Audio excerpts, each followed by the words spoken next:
Hello friends. It's time to talk about all the books that I read in May. It's time for me to chat with you. And I actually read 5 books, which is sort of an average number for me. I think this year I've honestly probably been averaging a little bit more than that, but I'm proud of myself for getting 5 books done because one of them was A Storm of Swords.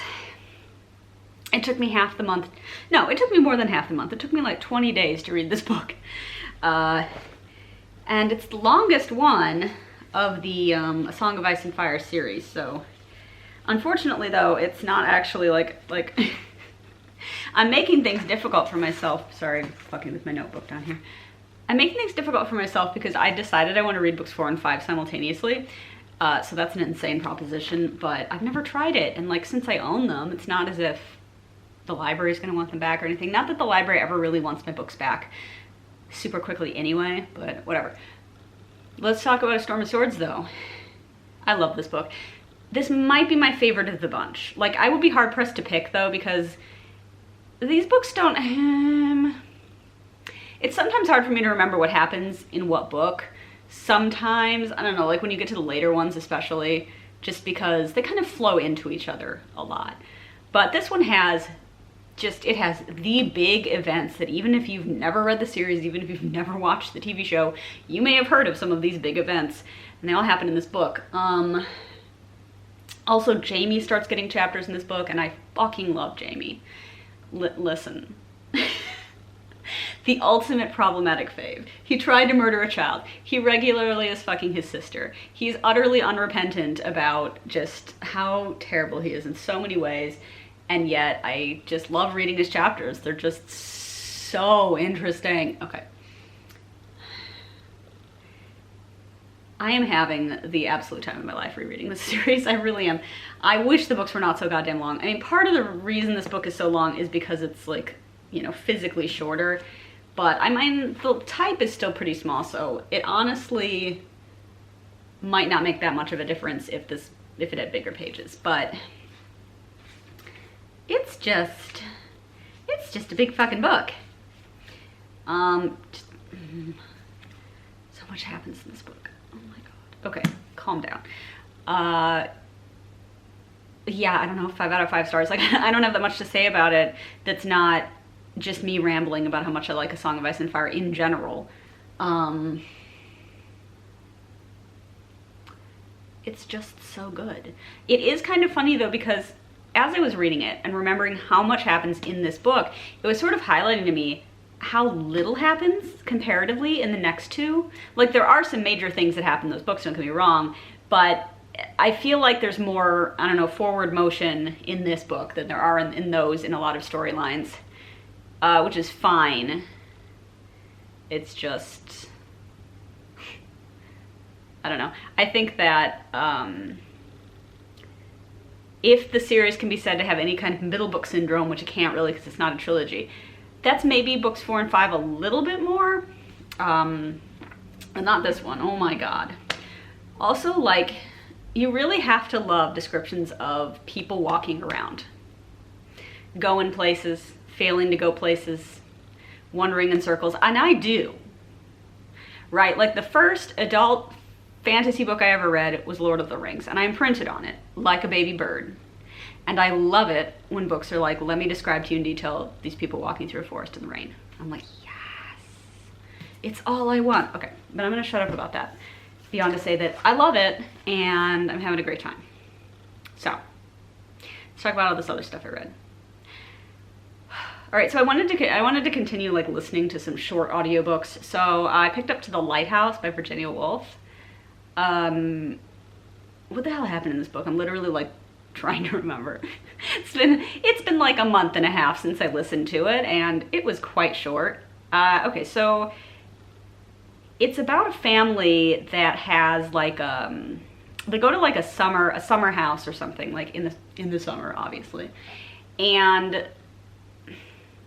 it's just about like the parents and some of the kids, and they've got like a bunch of kids, and there's some other random people that are there with them, like this lady who paints and a couple of, I don't know, some guys who are friends of the family. And it's really you're really kind of flowing in and out of different characters' perspectives. Like, it feels, honestly, now I've read 2 books with Virginia Woolf, it kind of feels like this is just her thing. Like, I guess that's modernist literature. I'm not an English major. I was never an English major. I don't really know what that means precisely, but it's kind of stream of consciousness.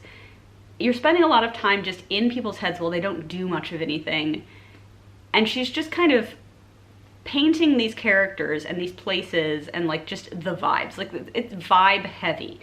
Literally nothing happens in this book. I mean, that's not entirely true, but like the things that happen in this book are like, they're on a boat. The kid wants to go see the lighthouse. The mom is like, we'll go see the lighthouse tomorrow. The dad is like, the weather is going to be bad and we won't get to go see the lighthouse. Like, okay, that's like the whole fucking first half of the book. It's just like, I mean, it was fine. It's not really my kind of thing. Like, it feels like the kind of thing you'd read in an English literature class to talk about, you know, Virginia Woolf and to kind of look at just the way that she wrote. So I guess it was worth something for that. But yeah, so there's this thing about the lighthouse as like this place that they want to go to, but they don't go to. And then the second part of the book, there's like a 10-year jump in time or something. Several characters have died, like, and they finally come back to this summer house. It's like a mansion, I don't know, whatever, England. But they come back to the place and like, you know, so much has changed in their lives. The kids who were little are now like teenagers. And they finally do go to the lighthouse right at the end. So you never really get the satisfaction of like, I don't know if there's any satisfaction in it, but like as a reader getting to find out, okay, did they have a fun time? Like, I don't know. But they do finally go there at the end. I don't know. It was very vibes heavy. I guess that's what I'll say. The Color Purple by Alice Walker is the second thing I listened to, which is not, it's not super short. It was like an 8-hour audiobook, which I still think of that as pretty short, but it's like no longer probably a novella when it comes to like the length of the actual book. Oh my God, The Color Purple. I've never seen the movie. I've also never seen the new movie, but that just came out, so that's not really surprising. It's a musical? Is the Steven Spielberg The Color Purple musical? Did I somehow get this long in life without realizing that? I've never seen it, but okay, anyway. What? Why is it a musical? Oh my God. Like, okay. It's about these sisters, and the whole thing is told in letters, which are mostly letters that are just kind of existing in the one sister's head. The other sister actually writes physical letters. And it's like, it's about their lives. I mean, it's about, God, what are their names? Celie and Nettie, right? And Celie is just like, she just starts off, you know, in such a bad place. Like, this poor, like, kid who's probably, I think she's like 12 or something when it starts. Like, she's not an adult by any means yet. She's obviously like not well educated. She doesn't, you know, really know what's going on. Her father rapes her and she gets pregnant twice. Later you find out that he's actually her stepfather, but like that does not make it better. And that's just kind of like, that's like page 1. So yikes, like you just jump straight in, and you know, and then she ends up married to this guy, and like he doesn't treat her right, but like there's this evolution of the character as she gets older and kind of like grows as a person, I guess, like I don't know, meets more people, becomes more confident, realizes that she's a lesbian, which is like a thing that I guess I knew about the book, I just perhaps had forgotten. And then her sister. So the thing about, so this is Celie I'm talking about. The thing about Nettie is that they were kind of like separated basically once Seeley went off and got married, and she was literally like probably 16 from what I remember. So, and Nettie is younger, so they just hadn't seen each other from that point, largely because the husband was taking the Nettie's like letters and not giving them to Seeley and stuff. But eventually Seeley finds this out and she gets the letters, and so then we get to find out what's been going on with Nettie, and like she ends up working with this pastor and his wife and their kids, and they happen to have adopted those 2 children that were like Nettie's kids. And I don't think they know the details of where the kids came from exactly, but Seeley's kids, Jesus, Nettie recognizes them as just looking a lot like her sister, and realizes that that's who they must be. But she starts working for them, and then they all go to Africa as missionaries. And so a lot of her letters are about their time in Africa. I don't remember where. They said, I think, I just don't remember. And this like small like little town in Africa where they're living, and eventually, you know, and then like, shut up. Like, of course I cried at the end when they were reunited. Like, it was a lot. It was emotional. And the whole thing is, the book's from the 80s, but it's like historical fiction set in like the noughts, teens, 20s, like that kind of general period of time in rural Georgia about Black people. I always feel like, where do I slip that fact in case you don't know it? Because it would feel like a really weird to leave it out, but then it also feels like weird to be like, oh, I've been talking about this book for like 10 minutes and I haven't mentioned that they're all Black, and that's pretty important to like the story. But anyway, yeah, I mean, obviously The Color Purple is like a classic, right? And it was really interesting. It was really like beautifully written in some places, and just kind of, I feel like it's one of those things where you have these moments of like, wow, she really said that in a way that was just kind of like profound or whatever, but it kind of comes from, you know, from Seeley, who is, as I said, not well educated. She's not super well spoken, but like, she just, you know, sometimes profundity. And I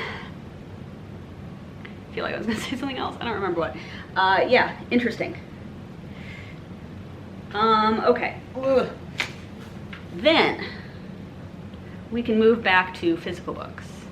I read Hypatia's Heritage by Margaret Alec, which is a nonfiction book. So this one was on my to-read list for the year, and it was interesting.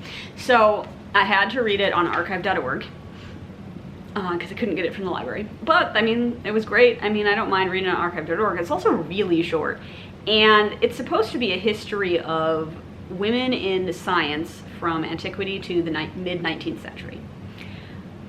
And it is, except that she just kind of is like, I'm not going to talk about America, and I'm not going to talk about basically anything that's not Europe or like Northern Africa or the Middle East. And she barely talks about the Middle East, honestly. Which I'm like, okay, so were there not women scientists in the Middle East during the Arabic golden age of science? Like, I would buy it, I guess. I don't know. It just felt like she was sort of skipping things. Like, I don't know. I was like, can you just, like, why?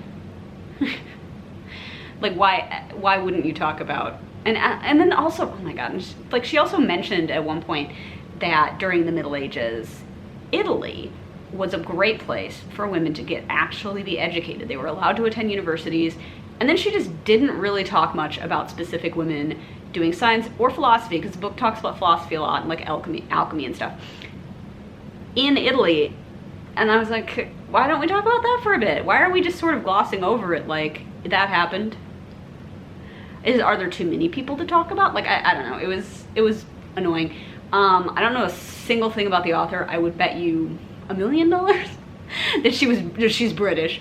But it was interesting for what was actually like in there. It was like, I think it's kind of a useful thing to read, because I think we get a little bit like, oh my God, women never were able to do anything at all ever in history, and that's not really true. I think that both kind of ignores like the complexities of the different achievements of various women in history who actually like were well educated or did interesting things. And then I feel like it also like kind of allows us to, I don't know, paint all of history with this very broad brush of like it was all equally terrible, and it almost like obscures the specific terribleness of different places and times and whatever. I don't know. It's like lazy, right? So I think that actually learning about women in history doing interesting things is like a great antidote to that laziness.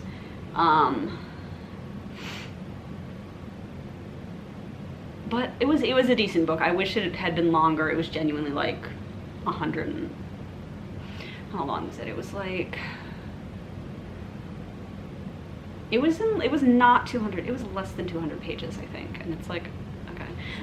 I don't know, like it feels like a big topic to me. But you know, what she did cover was interesting.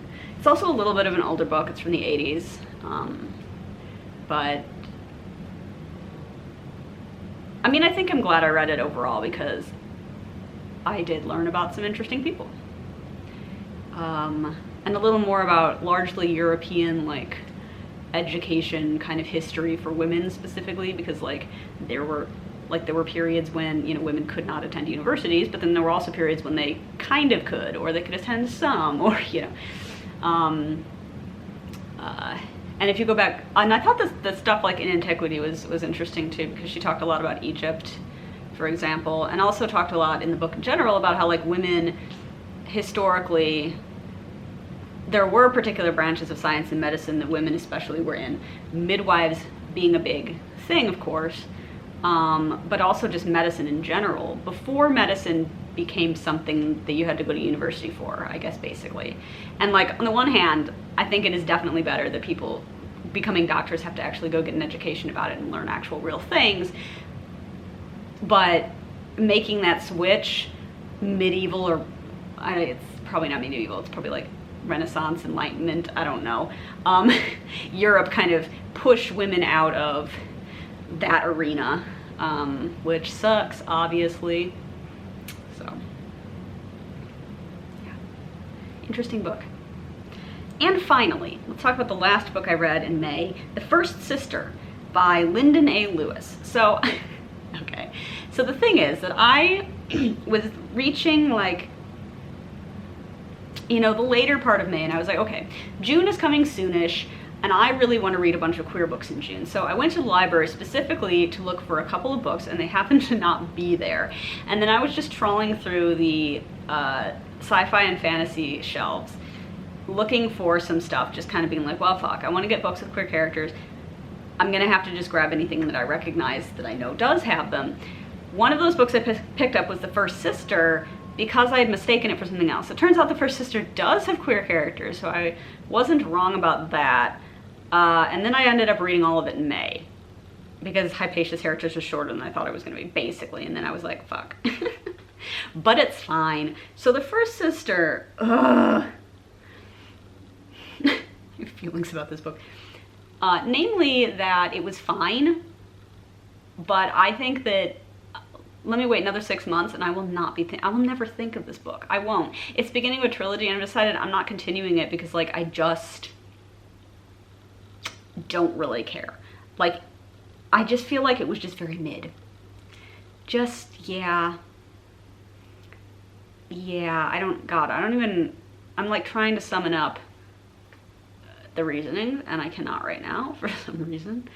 Okay, one thing was that, so basically it's like science fiction, it's, you know, and one thing that I felt like the book kind of kept shying away from actually having the characters do anything terrible or have anything awful happen to them on page in the story. And I kept just kind of feeling like we should have started the story earlier when these particular characters were like actually doing stuff rather than learning about it later, right? Rather than setting the story like a year or something later and then they keep talking about stuff that was happening before. It's like, oh, I don't care. You know, I care about it much less if you do it that way. I don't know. I mean, on paper, the whole thing sounds interesting, but ultimately I was just kind of like, okay. Like, oh, wait, listen, it had a couple of twists toward the end where I was like, okay, that's interesting. But you know what? Ultimately, I just keep thinking to myself, as interesting as this twist or that twist, that reveal is, I just cannot help thinking that if I read the second book, I will once again be disappointed by how the author ends up, like, having the characters handle it. I don't know. I don't know. I mean, there were aspects that I thought were interesting or that I liked. I especially kind of really was interested in one of the major characters is this non-binary, like, kind of soldier person. I don't want to get into the details, but we find out toward the end, oh god, this is a huge spoiler. I am so sorry, but warning, huge spoiler. We find out towards the end of the book that they have been disguised as a different character throughout, like, the majority of the book. Like, they were existing as recorded and journal entries basically to a friend. Jesus, sorry. And memories of that friend. But they were also, unbeknownst to the audience, also on page pretending to be this other person who's this captain. And I thought the interesting aspect not only was like that they'd literally had limbs chopped off for this, but also that they were having to pretend to be a woman throughout all of this as well. And just the weirdness, like, that was definitely my favorite character, my favorite kind of, oh my god, like, twist at the end. But, you know, and it's like, I'm talking about it and I'm like, but what if I read the sequel? What if the sequel was good? You know, what if it actually explored the personal things that I think are interesting to the story rather than other stuff? But, like, no, that's the devil talking. I have enough to read. I do not want to continue this series, because I need to stop accidentally starting series. And also, I just don't care enough. I don't care. I'm gonna, when I'm done with this, I'm gonna go back to reading a different book, and I'm gonna go back to not thinking about that trilogy. But yeah, I felt kind of bad, but not that bad.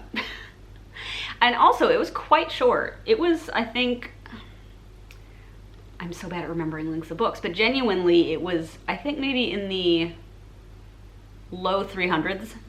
And, like, okay, that's sort of average regular book length, but I just felt like it should have been longer. I was like, we could have had more stuff could have happened.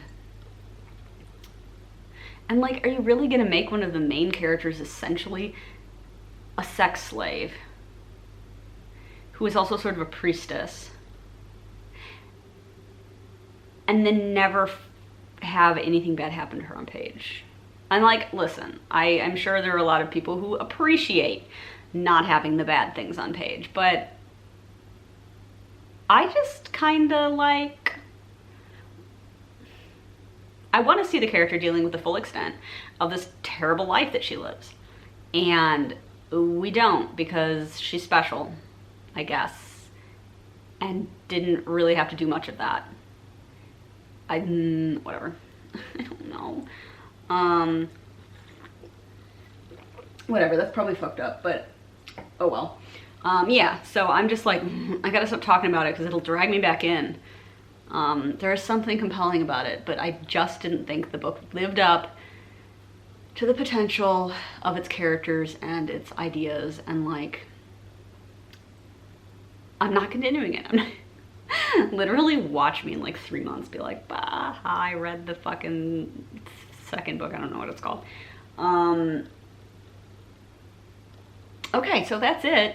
I mean, May was a mixed bag, but mostly successful. And I will see you all at the end of June. I need to stop kicking this. Oh my god. It makes it look like an earthquake is happening here in the Midwest. All right, so that's enough. Goodbye. See you later.